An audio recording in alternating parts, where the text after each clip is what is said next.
আজকের ডিজিটাল যুগে mobile phone আমাদের জীবনের অবিচ্ছেদ্য অঙ্গ হয়ে উঠেছে। কিন্তু জানেন কি, আপনার নামে একাধিক সিম কার্ড ইস্যু হয়ে থাকতে পারে, অথচ আপনি জানেনই না।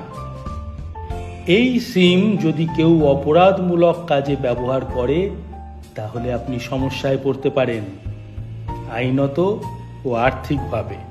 এই সমস্যার সমাধান হলো ট্যাফকপ, দূর সংযোগ বিভাগের একটি অনলাইন প্ল্যাটফর্ম। এখানে আপনি জানতে পারবেন আপনার নামে কতগুলি মোবাইল নম্বর চালু আছে। কিভাবে? খুব সহজ। গুগলে ট্যাফকপ টাইপ করলেই এই প্ল্যাটফর্মে যেতে পারবেন। No mobile connections in your name এতে যান। আপনার মোবাইল নম্বরটি টাইপ করুন, ক্যাপচা দিন।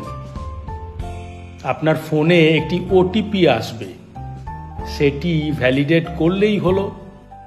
এই প্ল্যাটফর্ম দেখিয়ে দেবে আপনার নামে কতগুলি কানেকশন আছে। যেগুলি আপনার নয়, সেগুলিতে this is not my number অপশানে ক্লিক করুন। ব্যাস, খেল খতম। এই ছোট্ট সচেতনতায় আপনাকে বড় বিপদ থেকে রক্ষা করতে পারে।